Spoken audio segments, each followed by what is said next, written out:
साथियों, हिंदुस्तान का ऐसा मेला जहाँ पर सुई से लेकर मर्सिडीज़ BMW तक सेल की जाती है। इस वक्त हम बात कर रहे हैं ग्वालियर में लगने वाले माधवराव सिंधिया ग्वालियर व्यापार मेले की। आप मेरे पीछे देख सकते हैं किस प्रकार से झूला सेक्टर में हम लोग मौजूद हैं, किस प्रकार से यहाँ पर तैयारियां शुरू हो गई हैं, झूले लगना शुरू हो गए हैं। जो यहाँ पर कारीगर हैं अपने झूलों को लगाते हुए नज़र आ रहे हैं।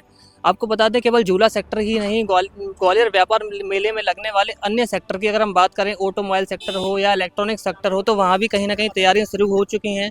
जो दुकानें हैं वहाँ पर साफ़ सफाई की जा रही है और पूरी आप देख सकते हैं चारों ओर यहाँ पर काम किया जा रहा है। साथ ही आपको बता दें, कुछ समय पहले दुकानों को आवंटन को लेकर भी कुछ समस्याएं देखने को मिल रही थी, जहां दुकानदार धरना प्रदर्शन कर रहे थे, लेकिन वह सभी समस्याओं का समाधान कहीं ना कहीं हो चुका है। दुकानदारों को उनकी दुकानें आवंटित की जा रही हैं और जो रुकी हुई दुकानें हैं उनका भी लगातार कार्रवाई की जा रही है। आप देख सकते हैं किस प्रकार से यहाँ पर लगातार दुकानदार जो लोग हैं अपनी दुकानों को लगाते हुए नज़र आ रहे हैं। जो झूला सेक्टर में जो झूले के कारीगर हैं वे झूले पर काम करते हुए नज़र आ रहे हैं। ये वह झूला सेक्टर है जहां बच्चों को पूरे साल इंतज़ार होता है कि ग्वालियर व्यापार मेला साल में एक बार आता है 2 महीने के लिए, लेकिन 2 महीनों के अंदर वो इतनी यादें देकर चला जाता है जिन यादों के साथ पूरे 1 साल बिताया जाता है और फिर ग्वालियर व्यापार मेले का इंतज़ार किया जाता है। आपको बता दें, लगातार यहाँ पर टोटल 26 छतरियाँ हैं जिनके ऊपर अभी मरम्मत कार्य प्रारंभ हो चुका है, छतरियों की देखरेख प्रारंभ हो चुकी है और मेला सचिव के द्वारा भी कुछ समय पहले कहा गया था कि किस प्रकार से यहाँ पर रखरखाव की देखभाल की जाएगी। बात करें स्वच्छ अभियान की, तो प्रत्येक जगह पर जो जितने भी टॉयलेट हैं तो वहाँ पर भी क्लीनिंग का कार्य कुछ समय में स्टार्ट हो जाएगा और जितनी भी अगर बात करें पार्क एरिया हो तो वहाँ पर भी काम लगातार किया जा रहा है। इस समय हम आपको और भी तस्वीरें दिखाने का प्रयास करेंगे किस प्रकार से लगातार दुकानों की यहाँ पर तैयारियाँ हो चुकी हैं, किस प्रकार से यहाँ पर काम किया जा रहा है और कितनी यहाँ पर कितना समय बचा है। और समय की अगर हम बात करें तो 25 दिसंबर को ग्वालियर व्यापार मेले का शुभारंभ होने वाला है और ये मेला लगभग 45 दिन के लगभग चलने वाला है। और आपको बता दें, 45 दिन के चलने वाले मेले में मल्टीपल सेक्टर हर बार की भांति इस बार भी लगाए जाएंगे। फिर बात करें झूला सेक्टर की, इलेक्ट्रॉनिक सेक्टर की, ऑटोमोबाइल सेक्टर की या फिर कश्मीरी बाज़ार। अगर हम कश्मीरी के बाज़ार की बात करें तो कई बार लोगों का इंतज़ार होता है कश्मीरी बाज़ार में, कहीं दूर से लोग आते हैं। चाहे फिर हम बात करें तिब्बत मार्केट वाले लोगों की, जहाँ गर्म जैकेट वगैरह सेल की जाती हैं और खाने पीने के आइटम से लेकर छोटी से लेकर बड़ी वस्तु तक यहाँ पर बेची जाती है।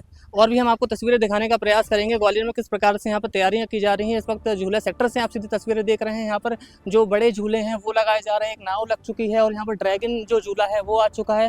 साथ में ब्रेक डांस जो सबका फेवरेट झूला होता है वो भी यहाँ पर लगने को लग चुका है और यहाँ पर और भी आप देख सकते हैं लगातार झूले लगाए जा रहे हैं। उसमें ठेले की जो एंट्री है, मैं तो कहना चाहूँगा प्रशासन और प्राधिकरण हो, यहाँ दुकानें मेले ने दे रखी हैं, 2000 से ऊपर दुकानें, उनसे किराया भी मेला पूरी तरह से लेता है, अपनी दुकान लगा। दुकान के बाहर जब ठेले जो आ रहे हैं अवैध रूप से ही आ रहे हैं, अगर आप उनको लगाना चाहते हो उनको, तो जो हॉकर जोन बनाया उनकी रसीद काटें, हॉकर जोन में लगाएं उनको। अगर रोड पे वो पाए जा रहे हैं तो मैं तो कहता हूँ हर बार उनका चालान करें, हैवी चालान करें। अगर आप देखते हो रोड पे भी अगर कोई चलता है और बिना हेलमेट की गाड़ी चल रही है तो उस पर चालान किया जाता है। वो 10 बार अगर बिना हेलमेट के जाएगा 10 बार चालान होगा उसका। ऐसा नियम तो है नहीं कि एक बार हो। तो ठेले वाले जो अवैध रूप से अगर घूम रहे हैं, उनकी रसीदें नहीं कटी है, हॉकर जोन में नहीं है वो, तो उन पर चालानी कार्रवाई करें। उसके साथ ही साथ ठेले यहीं पैदा नहीं हो रहे हैं, ठेले बाहर से आते हैं। जब बाहर से ठेले जब अंदर आते हैं तो आप देखते हैं कि मेन गेट से आते हैं। मेन गेट ज़्यादातर इनके लॉक रहते हैं पूरे, वहाँ पे सिक्योरिटी रहती है पूरे। फिर वो ठेले किस टाइम आते हैं और कैसे आते हैं उसकी भी जाँच करें। उसको कौन उनको अंदर कर रहा है, कुछ लेके अंदर कर रहा है कि वैसे ही अंदर कर रहा है। तो जिम्मेदारी अधिकारी वो इस पर ध्यान दें कि आके जो ठेले अंदर आ रहे हैं वो आ कैसे पा रहे हैं। अगर कोई अवैध रूप से पहले से अंदर लाके अगर व्यवसाय कर रहा है, जो उसने अवैध रूप से रख लिए ठेले लाके, तो उन पर भी कार्रवाई होनी चाहिए कि वो यहाँ पे क्यों लाके उसने रख दिया। दुकानें हैं, मेले की कई दुकानें आप देखोगे ऑनलाइन पोर्टल पर खाली पड़ी हुई हैं, इनको कोई लेने वाला नहीं है। अगर वो सख्ती यहाँ दिखलाएं ठेलों पर, तो वो सारी दुकानें जो मेले की जो खाली पड़ी हुई हैं वो सारी भर जाएंगी, क्योंकि जब उनको जगह नहीं मिलेगी, अगर लग रहा है जो दुकानें आउट में पड़ रही हैं या नहीं उठ रही हैं, तो उनको आप ठेले वालों को दे दो, सारी दुकानें कम रेट में दे दो उनको, हमें कोई आपत्ति नहीं उसमें। कम से कम जो खाली पड़ी है उससे बढ़िया जगह उनको ठेला रखने की जगह तो मिल जाए, यहाँ पे व्यवस्थित तरीके से ठेला लगाएंगे, कम से कम उनको सुविधाएं वहाँ पे मिलेंगी तो वो रुकेंगे वहाँ पे। तो मैं ये कहना चाहूँगा प्रशासन थोड़ा सख्त हो इन चीज़ों को लेके, क्योंकि आपने देखा होगा 1-2 साल पहले आग लगी थी इस मेले में। वो तो सुबह का टाइम ऐसा टाइम था कि उस टाइम पे मेला चालू नहीं था, तो 4 नंबर छतरी पे आग लगी थी, लगभग आसपास की 2-3 दुकानें और जलकर आग हो हम गई अभी थी। 4 नंबर पे खड़े, आप देखेंगे सामने वाली दुकान वही थी ये। तो यहाँ पे क्या है कि सुबह का टाइम था तो वो निकल के आ गई थी, ठीक है। अगर फायर ब्रिगेड, अगर मान लो दिन के में ऐसा कोई हादसा हो जाता दिन के टाइम में, और ठेलों की जो ट्रेन बनी हुई थी उस टाइम पे पब्लिक भी होती है ग्राउंड के अंदर, उस टाइम पे अगर ऐसा बड़ा हादसा हो जाता तो कितनी दुकानें चपेट में आती, ये आप और हम सब महसूस कर सकते हैं इस चीज़ को। तो मेरा तो ये मानना है कि ठेलों को लगने दें, लेकिन व्यवस्थित तरीके से जो जगह है वहाँ लगाएं, फालतू की जगह ना लगे, जिससे कोई मेले को बड़ा नुकसान ना हो। इस पे ध्यान जरूर दें मेला प्राधिकार में। सैलानियों को देखने को मिलेगा। इस वर्ष इस मेले में जो है, इस बार मौसम को देखते हुए ऐसा लग रहा है कि मौसम में सर्दी थोड़ी अधिक पड़ेगी। इसकी वजह से हम लोग हिमाचल से कुछ नए नए प्रोजेक्ट ला रहे हैं, जो कि आपको यहीं देखने को मिलेंगे, जो आपको शहर में नहीं मिलेगा।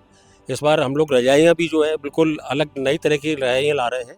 मेरा ब्लैंकेट का हैंडलूम का काम है और आपको बिल्कुल एक से एक नए एंटीक आइटम देखने को मिलेंगे।